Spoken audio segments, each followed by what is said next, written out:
here with Carmen Zeisler, Miss Z, as she's known here at McPherson at Roosevelt Elementary School. And we are first going to talk about the ACE strategy that was first introduced to her by Robi Alstrom, one of our education consultants. Now, can you explain the ACE strategy? Because although I work at EdTech, I'm not familiarized with this. Yeah, so the ACE strategy is a way of helping students organize their writing. So there's like A, which is answer the question, C, cite the evidence, E, explain or evaluate, and then S is so what. In fourth grade, we don't really do the S. We just do the A, C, and the E. And so what it does is it just really gives the kids some guiding questions to help them answer their writing prompts that they have, especially like when we're searching for text-based evidence. Okay, now explain that. Yeah, okay. So a lot of times like in guided reading or, well, really anytime in guided reading, when we're asking questions about what the students have read, we always want them to go back into the text to support their answer. And so a lot of times what happens is when you give a question to students, like, can you tell me why Amelia Earhart was searching for the plane, or, you know, whatever that question is. Usually it's because, and that's, you know, we just get a really short response. And so we really want to teach the students how to go back into the text and really look at what they're reading and how that can support whatever their idea is.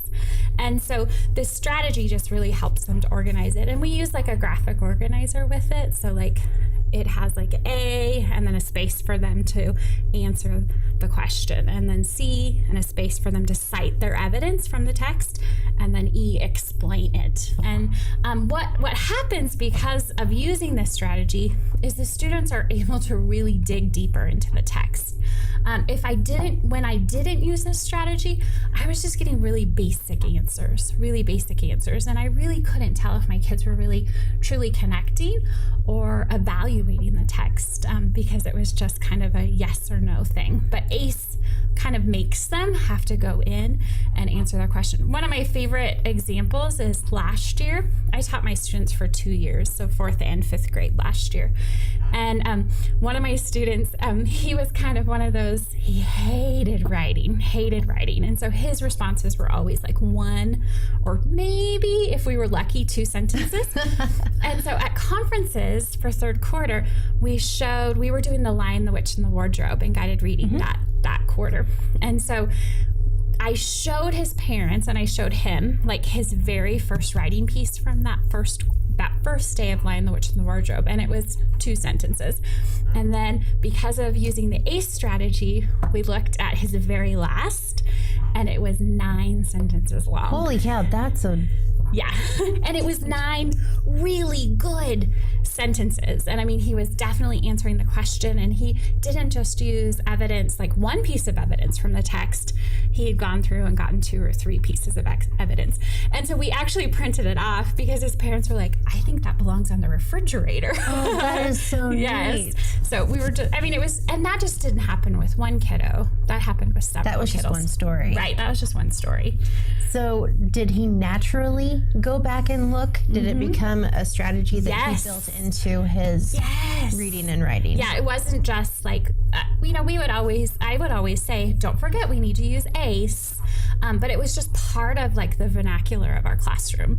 And so I'm really excited. Like these are a new group of students, obviously, this year, and we're starting with ACE. And so this is our first experience because the lower levels haven't been introduced to this. Right. So it's it's different when you're just first introducing. I kind of remember at the end of last year. Yes. And so going back is you have to have lots of patience, but we're getting there. It's still early. Yes. Some other questions I had for you were you've used BOOMLET Learning, BOOMLET Science that Katie Perez has introduced you to. Yes. What's the power of the BOOMLET Learning? Oh my goodness. I would have to say the performance tasks. I love the performance tasks that Katie has at the end of each of the units. In 5th grade, the end of the performance task for ecosystems is they have to build an interactive science museum. What does that look like? Right. And so we Skyped with a museum curator. How'd you make that contact? Diane Smokorowski, Andover, has the amazing Skype list. Which is a former Kansas Teacher of the Year, which I see you're also. One of the semi-finalists. Yes. That's awesome. Thank you. Yeah, thank you for Region 1. But Diane was able to connect us with a museum curator, and so we talked to him about what interactive science museum, what would that look like? And he told us, he goes, think about it as like a children's museum where you can play and learn. And so as soon as the kids figured that part out, they were like ready to go. And there was a couple of other requirements, is that they had to be able to have Katie asked them in the performance test that they also had to define some certain words, like in terms of ecosystem. And then also they had to have like some video, so like video or audio that somebody could just like press play, and it could be playing. And so the whole point was that somebody could come into their museum and learn about what an ecosystem is, and have experiences to not only just see it but play. And one question. Yes. Sorry to interrupt you. How do you adapt your curriculum to, because you have multiple levels of students in your classroom, and how do projects like that, how do they adapt? My kids and any kiddo is like all about BOOMLET type activities. Any kiddo in my classroom is just going to thrive in those type of situations. For example, with the Interactive Science Museum, we decided that we wanted to do it for our first grade buddies. And so the museum that they were creating was in particular for first graders.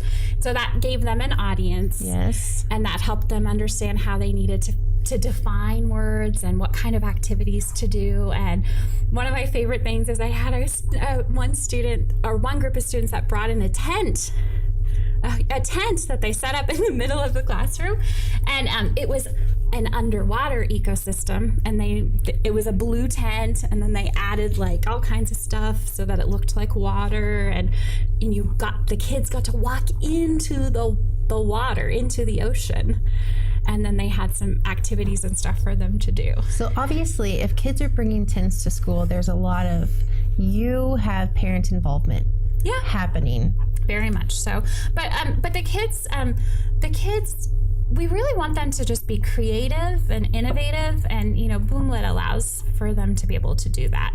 And I mean, the performance, the other thing is that Katie's 20 minutes away, so if I have a question, even if she wasn't 20 minutes away, if I would have a question for her, I could Vox her or tweet her or email her, and she would be right there to help and support. Yes. And so I mean, that's huge benefit. Like, I don't know of many other curriculums that I can just go and Vox the author. Right, and she's right there. And she's right there to help and support. So my other question for you is, how do you build the relationships with the students? Because that is first and foremost important when you're starting a new year, because they're transitioning from another grade level. Right. There's new expectations.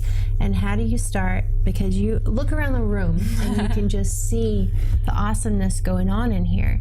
That is you. Yeah. And you bring out these great things. It's all in the kids, but you bring it out. How do you feel like? Well, I always think back to like one of my favorite Instagram or Twitter teachers is Kayla Detzler from the Top Dog Teaching, and she talks about relationships first, everything else second. And I know there's been other people that have probably said that too, but Kayla just really impacted my whole classroom. With her guidance and such through Twitter, I changed 4 years ago. We got rid of the majority of our desks and we went into flexible seating mode. But it's not just about flexible seating. It was like, I really thought I was a student-centered classroom. Like, I really thought I was. But then when you do flexible seating, you realize I was not. I was still in control of so much. And so really, I personally had to like open up and let go of a lot of things so that the kids and the relationship with the kids became the priority. How was that transition when you got rid of those desks? It was amazing because we did I'm a big fan of slow starts with anything. And so we knew I had written a grant over the summer to be able to support it. And I didn't find out until October if we were going to get the grant, but I was pretty confident. And so we started with kids being able to, we didn't have names on desks at the beginning of the year. You know, you sit where you would like, and all of that. And so then once we got the grant, we just took out a few desks at a time. So that it wasn't like all 25 were coming out at one time. It was just a few at a time, and then we would add in other things. So like maybe the bungee chair or the saucer chair would come in, and then we would learn how to use them. Right, because kids will be kids. Right. Because you're dealing with fourth graders. Yes.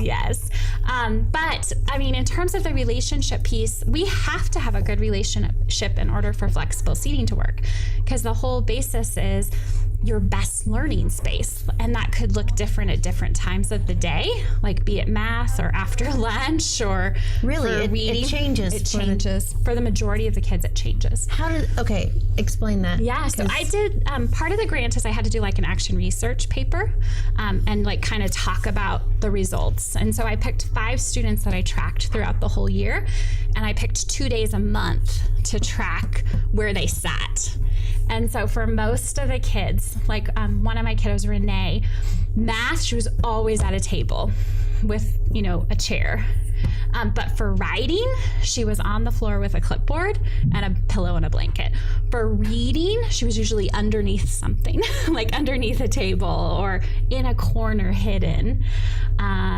For science, they were usually doing group work, so she was at like one of the smaller tables, but sitting on the floor. So, yeah. So depending on what she was working on, yes, her brain needed a different space. Yes, but it's so true for how we are, like as adults. Definitely. Like for me, like if I'm working on report cards, please let me go to Starbucks. If I am working on lesson planning, I need to be at a big table because I need lots of paper and sticky notes and all of that stuff to map things out. If I'm just reading a book, then give me my couch or my porch seat outside, on the porch. So that you learn things about the students that you just do, but don't think about doing. Yes. But then you adapted that need for your students. Right. And that was the whole goal, that we could learn how we learn best. Like, what could we do to learn best? Wow. So, and then in terms of the other part with the relationship piece is we do a lot of things. Like the girls will always do, with the girls, we'll do Starbucks and shopping each quarter or once a semester, I guess. And with the boys, last year we did a movie in Wichita, and I think we're going to do, they don't know this yet, but I think we're going to do the alley with the boys this year. That is so much fun. Yeah, just different things to get them outside of these 4 walls, that we interact in a different way. Because learning happens outside these 4 walls. Yes, absolutely. More than so little field trips. Yeah. So support learning. I'm going to have to go get my kids. So, thank you. Yes.